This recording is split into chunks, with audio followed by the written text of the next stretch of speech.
this week's Fireside Chat with Jesse. I am joined today by Ed Hetherington from Hetherington Advisors. Thanks for joining me, Ed. Well, thanks for the invite. I appreciate you giving me the opportunity to talk a little bit about my career. No, it's great to have an industry veteran like yourself on the program. I like to learn more about the industry that predates me. And it was weird for me to say Hetherington Advisory Services because I think I've known you pretty much throughout my tenure as a Doosan Financial. So thanks again for joining me. Yeah, no, my pleasure. Let's have a nice little chat. Sounds good, sir. So Ed, the people who haven't had the privilege of meeting you, do you mind just kind of introducing yourself and I guess your entire career in equipment finance? Yeah, well, we probably don't have a time for the entire career. It's No version. it's kind of thoughtful that you asked me to do it today because this month is actually my 50th year in the leasing business. So I actually started August 6, 1973. Started as a collector of Savin photocopy accounts. So it goes back. I'm not sure Savin's even around anymore. With one of the original leasing companies, it was a company called Equilease. And this is the original Equilease. There's been another Equilease out there since, but I think it started in 1956, and the parent company was a company called Eltra Corporation, and they actually owned Converse sneakers and Mercantile Linotype and a bunch of other companies. So that's how I got my start, and stayed in the first 5-6 years in operations, and then moved into sales. And then when Equilease got purchased, I left and moved down to Atlanta, and I've been in Atlanta ever since, working for a few different companies. The longest being a stint with Chase Manhattan Leasing. I did the required GE stint of everybody in the industry. So I checked that box, and then for the last 20 years, starting in 2002 until last August, I was with Doosan and Doosan Bobcat, and for 18 of those years, I ran that captive, and then 2 years, I gave up the presidency and became a strategic advisor to the CEO. For 2 years, and then last August, I fully retired and looked at my golf game, and it's terrible. I love to play, but I'm terrible, and I don't like to garden. I don't like to woodwork, so I need to do something in my time. So I started Hetherington Advisory Services, and it's been keeping me busy. And I'm enjoying it. It's kind of taking what I've done and keeping my mind active, which is what I really wanted to do. It's fantastic, and obviously the wealth of knowledge that you've accumulated throughout your now. Congratulations on 50 years.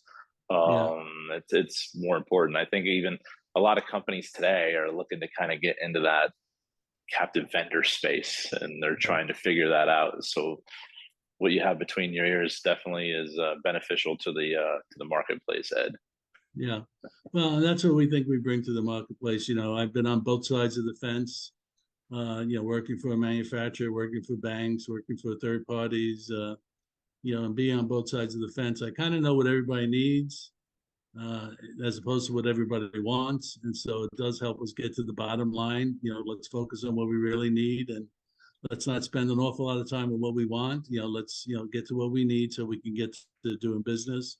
So that's kind of the approach that we're taking with Hetherington, Advisory Services, is the fact that we've done this, we set this up before for others, been quite successful at it, and we maybe can give you some shortcuts, as well as change what was done yesterday. I'm a big, actually I like the name of your company because I'm a big believer in disrupting yourself, and that's one of the things I preach. And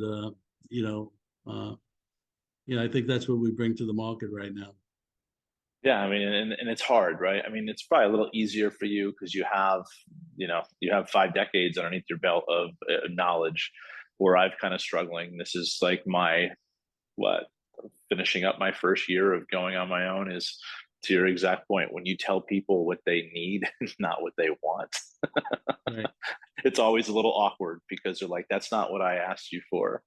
And it's right. Like, well, I know that's not what you asked me for, but after spending a couple weeks with your team, this is what you need. Right.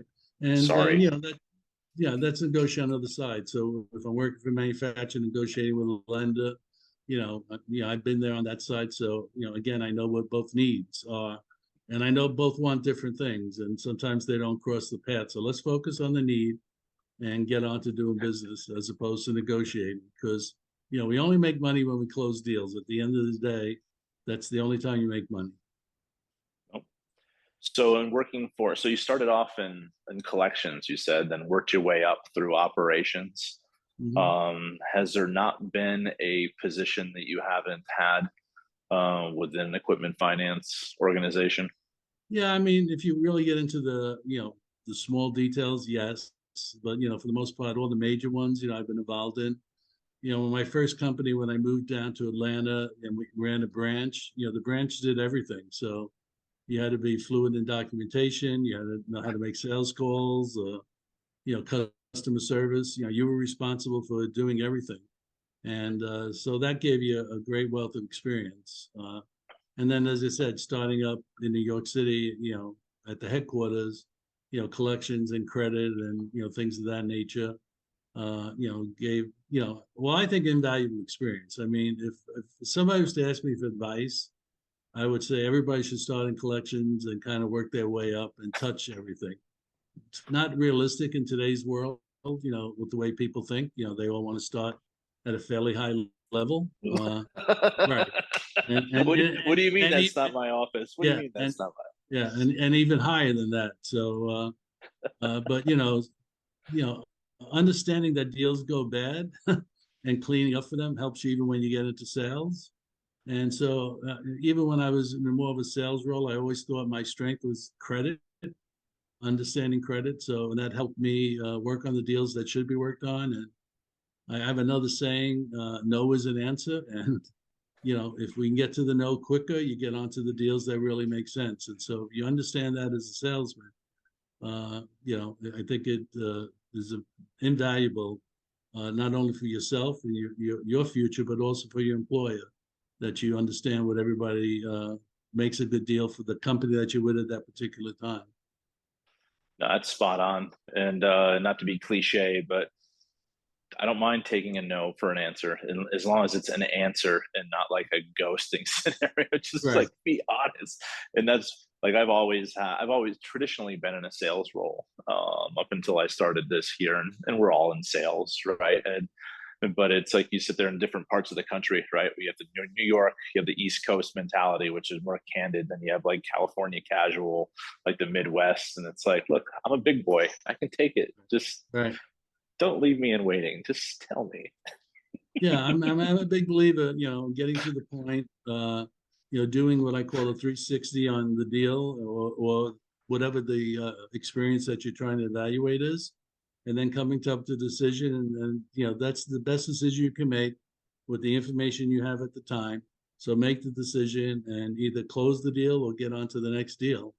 That seems to work, and I think everybody appreciates it, because sometimes you try too hard to get a deal done that maybe shouldn't get done, and it shouldn't get done, but you go that extra effort, and typically what happens there, you ultimately get the decline, and then the guy who you were doing it for really thinks you're a bum because you wasted his time. So while sometimes they don't appreciate the quick no, but as long as you give them the valid reasons and show that you gave it the best shot, that quick no is the appropriate answer.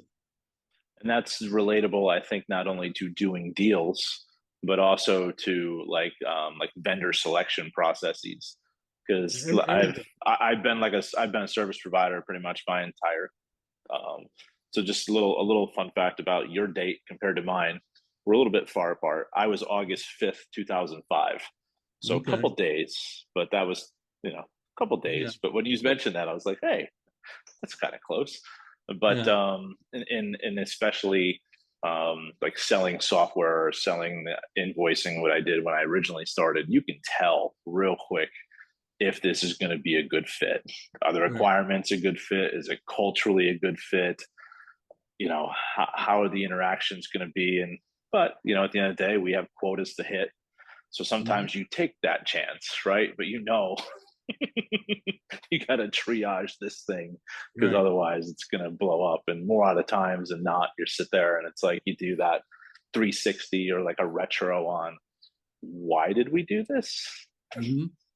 No, and every one of the opportunities, present all those challenges, and where you are in your business life, where your company is in their life, where you are, month to date in terms of volume. There's a lot of things that can, sway your decision to be a little bit different with a 360 at times. But if you stand to what the beliefs of the 360 are, the core values of doing the deals that you want to get done, and uh, you know and not let the other outside influences influence you too much. I think you could provide a service to everybody. No, same page. And that's honestly not being able to travel during the COVID timeframe was like brutal for me because I was on the road 2 or 3 times a month and I enjoy being with our people in our industry, breaking bread, Right. golfing, just whatever. Just, I just enjoy the people that we have as friends in this industry.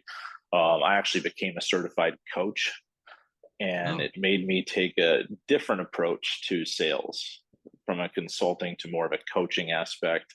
And it kind of made me dive a little deeper into why did these things not succeed. And right. that's where I started the consulting company because you do business in this industry with a lot of friends, and when deals don't work out, especially with people that are friends, what happens? Right. No, it's tough. But again, especially with friends, probably the reason why you became friends is you open and honest with them before. And so I think, in relating to what you just said and relating to the friends I have in the industry, on both sides. So I have friends in the manufacturing sector and friends in the lending sector, banks and third parties. I think the open and honest, getting to what you need and not what you want quickly, that mentality forms those friendships and makes those friendships last for a long time because it's really not how you act when things are going great. It's really how you act when you have an issue, a mistake, or an opportunity, that is a challenge in how you work together. Doing the easy things are the easy things, but doing the things that are a little bit more difficult or changing in today's world, we could talk a lot about change, which I do in my consulting practice. I talk a lot about change, and but getting to the heart of the matter quickly, keeps those friendships going a long, long time. Absolutely. And it's just kind of one of those things where you sit back and it wasn't like the 90 things that were great. It was like the handful that didn't go well. And Right, typically it's the same thing, right? right, And you just sit there and say, how do you overcome that? And sometimes within an organization with the bureaucracy of it, you can't. right, right, so I found a way to do it. It's like I'm going to go on my own and just make sure I can try to prevent these things because as you hit something really important there.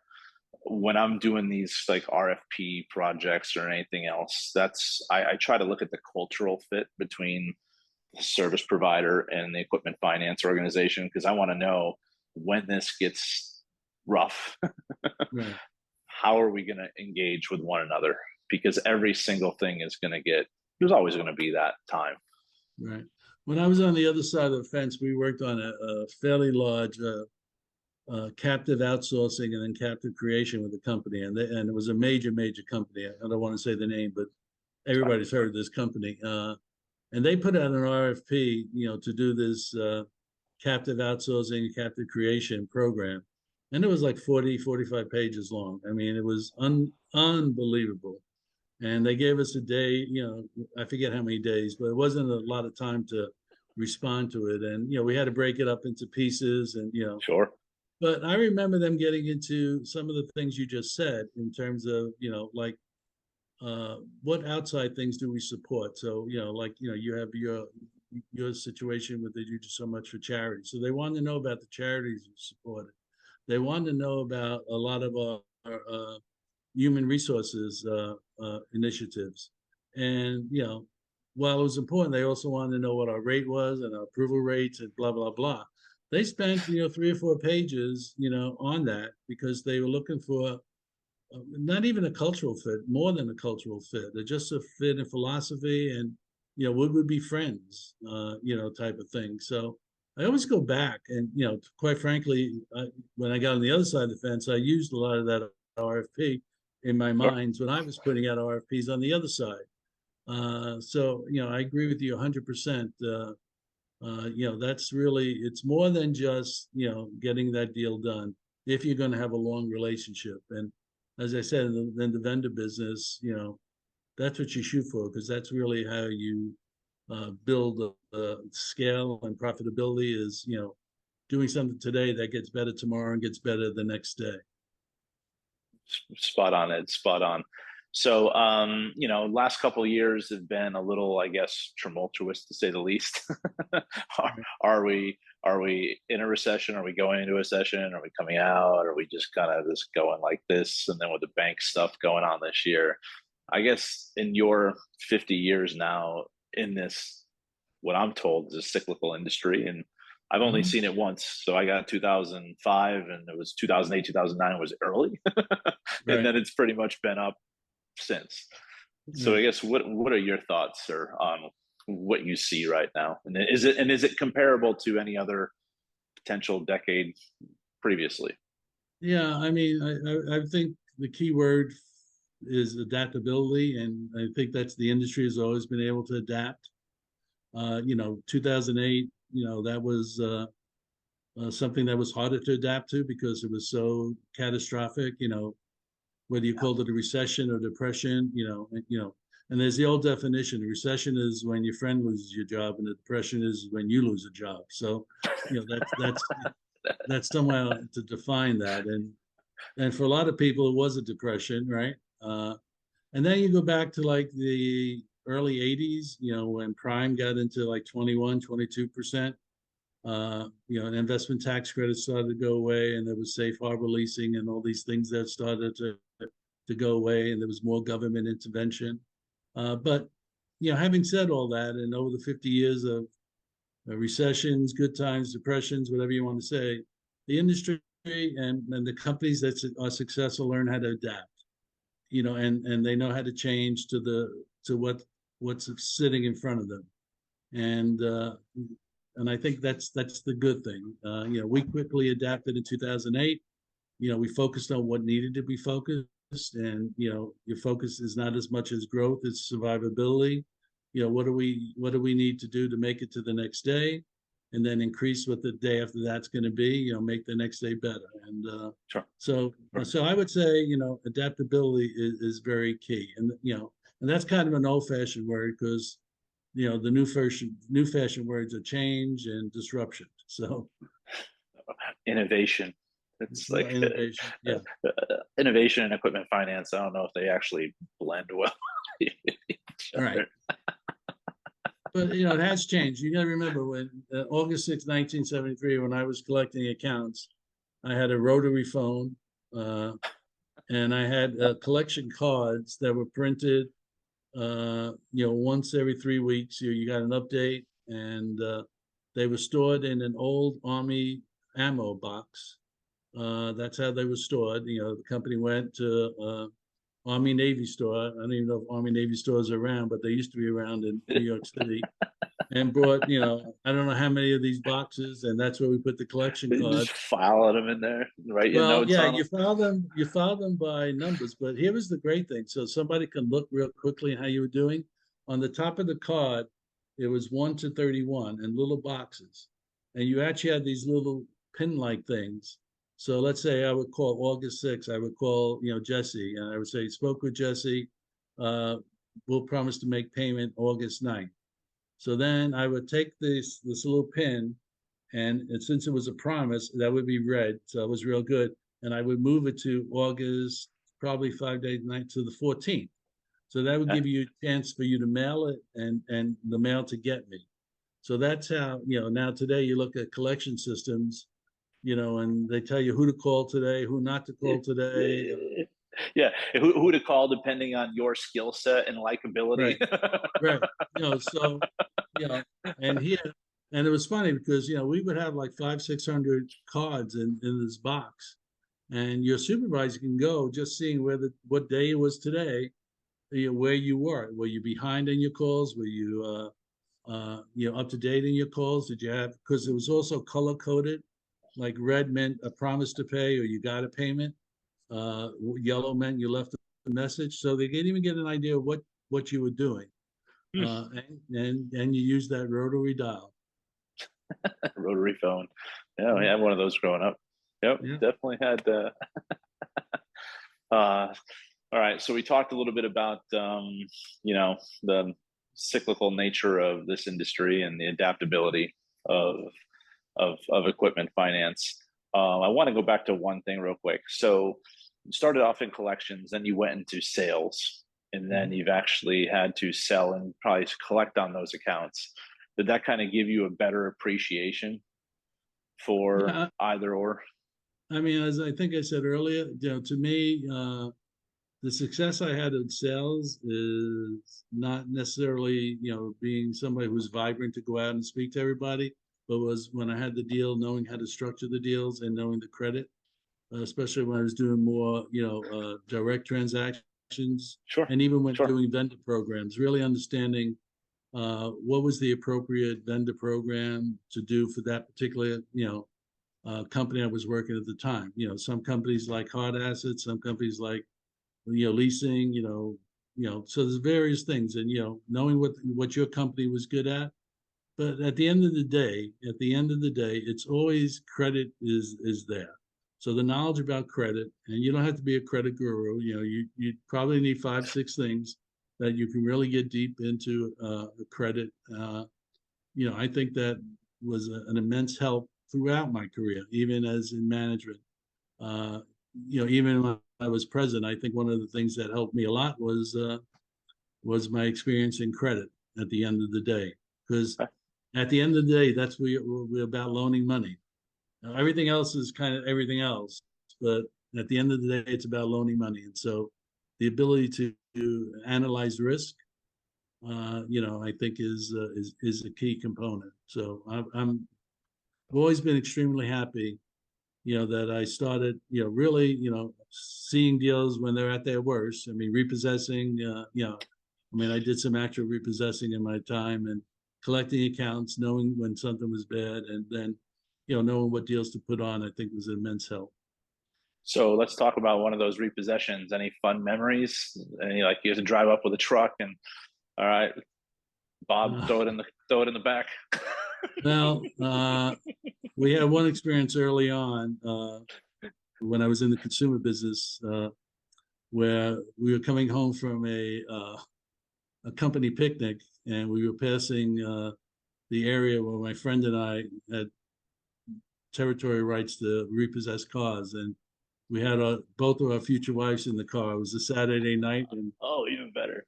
We decided that we repossessed a couple of cars on our way back from upstate New York into Queens. So that's probably and we both married and are still married to the girls that we took on a repo.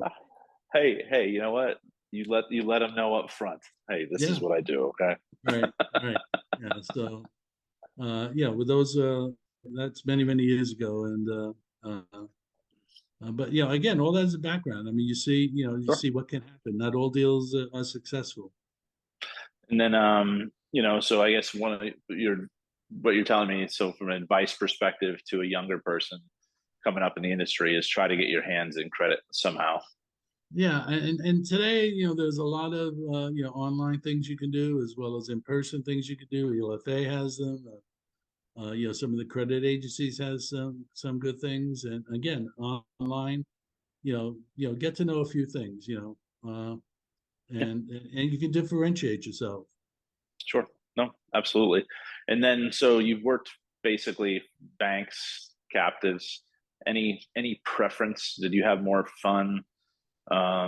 Because I think of, if you're like a generalist, there's just more things you can do as opposed to working for one captive. Then it's like, okay, yeah, you have a variety of different products that Doosan throws out there, but it's just one brand, maybe some private labels. Yeah, it's kind of like being a member in a golf course and playing the same golf course all the time, as opposed to not being a member and playing different golf courses. And and then you see a dear piece of equipment and you're like, I'm not reciprocal, so get it out of here, like, throw it away. Yeah. So, I mean, they both have their positive and, and their negatives.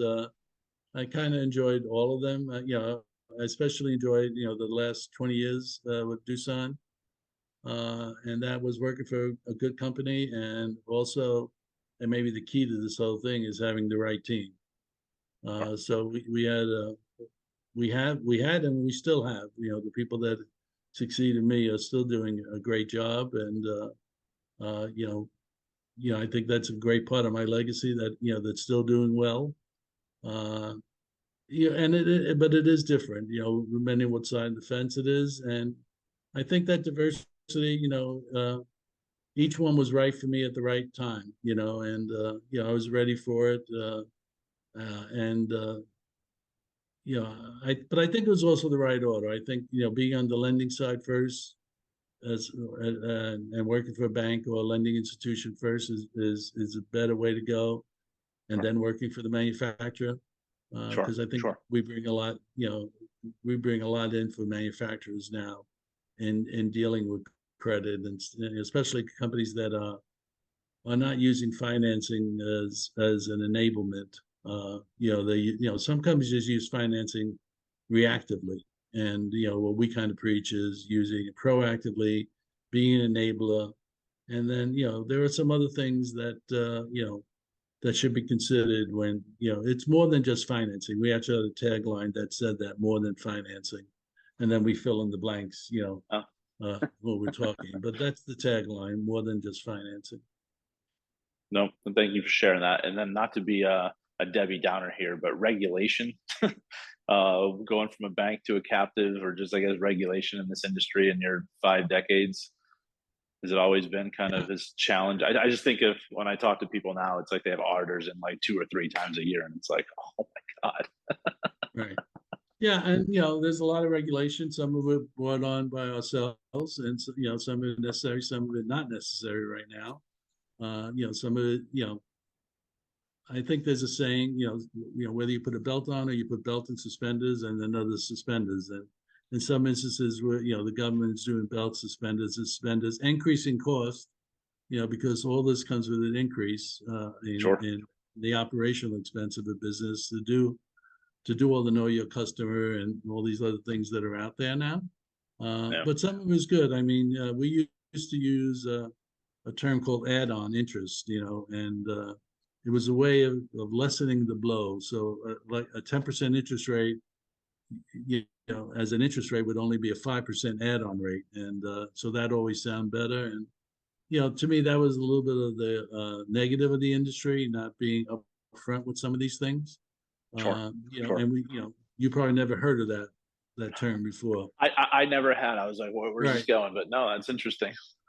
So, it was a way of, not being totally upfront, but everybody used it. The vendors knew of it, and this especially in the hard collateral Sure. atmosphere, trucks, construction.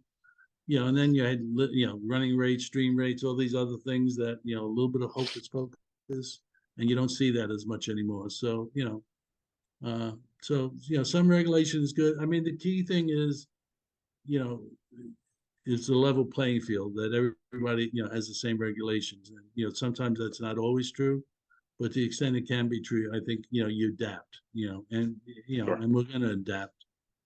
Absolutely. And then also, I mean, some of these cyclical times, I think I mean, you've probably seen more head scratchers than I have. But some of these business models, especially over the last couple of years, because these people have only seen this, where you're sitting there, it's like, what deal are you doing? Right. Oh, the person Yeah. has a heartbeat. Let's give them 25 grand. It's like, really? Like, how's that gonna, and I asked some of them, like, so based on your delinquency, how are you overcoming once your delinquency hits a certain rate? And they're like, oh, we just have to fund more deals. And I'm kind of like, oh, Yeah. That to me would be somebody you're probably not what? speaking to at the next conference because they won't be there. It's like, wait, what? How's Yeah. that? Yeah, So, no, I think you learn from your mistakes. Now, what happens is time helps you forget some mistakes, and so, some of the things that brought us into some of these recessions, uh, you know, and companies and people say, "I'll never do that again." Well, after 5, 10 years of all good times, they start doing those things again. So, But this time we'll make it better. we're so much smarter, we're so much smarter. And, and that's the things you have to look out for. So Sure. some things are tried and true. And, I think you need to kind of stick to the tried and true things. There's certain things. If somebody's never made payments on time, they're probably not going to make payments on time. So the Yeah. question is, can you live with that or not? And then what your collateral is. And, it's really solving multiple loss, in some ways, that can give you your temptation to do more things than maybe you should. Sure. So, Sure. but, that's all it, sometimes we chase volume too much. Nope. Nope. I see that. Yeah. So I ask everyone who comes on here, Ed, to give me a little fun fact about themselves. So other than the fact that, you repoed some cars, Yeah. Well, coming back that's one night. well, I mean, that's great. with the future wife, right? Yeah, yeah, yeah. And but we did go to Howard Johnson's after, so there was ice cream after the repo. So there was a good thing. I mean, I like sports and everything, but then the different thing, a different way. Coming from New York, yeah, I also like the theater. So I like Broadway musicals, quite a bit. When we were living in New York and before kids, we started going to theater. I would say 2 or 3 times a month when we first got married and really got into it. Uh, Interesting thing changes. I think orchestra seats. Well, no, balcony seats were like $7 at the time, and orchestra seats were $18. Uh, so it was, it was a different world. But we still like going to the plays, and as much as we get to New York, we always try to go to the theater. So I'm assuming they have a theater district in Atlanta, not but really. We have one no. theater, the Fox, and it's really more of a movie theater. It's where Gone with the Wind made its Ah, a preview, okay. but it's big. And if you've been to New York City theaters, most of them are small, so really Yeah. don't have a lot of bad seats. But Hmm. the Fox is a beautiful, beautiful building, but Uh, it's not as good for plays. Uh, you know, especially with the lovely traffic that you have to get anywhere. well, fortunately, I don't deal with that. My office is now, in my home, so the traffic thing is gone. I dealt with that for a number of years. Being from New York, I thought, I knew it all, but Atlanta can sometimes rival any city in the world. Atlanta, Seattle, like some of those, you're just like, what is going on here? Yeah, it's really, really tough. And then I see like with the Yankees there, so you haven't adopted the Braves. Um, No, as I tell all my friends, I don't like minor league baseball, so I'm a Yankee fan. So it doesn't endear me with the Braves fans, but that's my saying. So, we but just we this is just not keep the we year. just we, That's we, not the we year I just should keep be to talking. ourselves that we keep to ourselves this year based on yeah. Yeah, no. I am totally disappointed. Don't even get me. How many hours you have on the Yankees this year? It's so disappointing. Yeah, it's unfortunate, what they're going through, but it happens. It Yeah, it happens. does. And I It guess does. I see a plaque up behind you, and kind of closing here, the ELFA plaque. Um, Right. were you chairman one No, year I was or? on the board and the executive committee, so for a few years, and I served on other committees, the captive thing for a while. So we've been Doosan's always been involved with the ELFA and even prior companies. So That a was one good of the questions I ask people on here is like, what do the trade associations mean? Because one of the other reasons I enjoy doing these with an individual like yourself, Ed, is when people are watching them, it's like sharing kind of like what worked and advice and everything else. And I always found that getting involved with the foundations was pivotal because you get to work side by side with some of your peers and even competitors, and kind of wanted to get your thoughts on that. Yeah, I mean, it's a friendly industry. I have many friends that, I compete with, and as well as, compete with them one day and and work with them on something the next day. That's historically been the case. And in terms of ELFA specifically, we look to them for a lot of guidance on the technical stuff, the legal stuff, the accounting stuff, the regulation stuff, for them leading that and, keeping us appraised of what's going on. So, I think it's a vital, organization, that serves the industry and, very well. Perfect. I agree 100%. Yeah. Well, sir, I really appreciate your time today. I wish I got to spend more time with you throughout your career when you were actually, on the day-to-day side. I just Right. didn't really get out there. Never really, I think I've only been to Atlanta like 5 times, and every time I Oh. left traffic, I'm like, why am I going back here again? Well, next time if you get in traffic, call me. We'll go have a cup of coffee or a bourbon somewhere or something. Take you up on the bourbon, that's for Yeah. sure. Okay. All right. All right, sir. Well, I appreciate your time today, Ed, and hopefully our paths cross sometime in the near future, sir. Thank you. Thank you.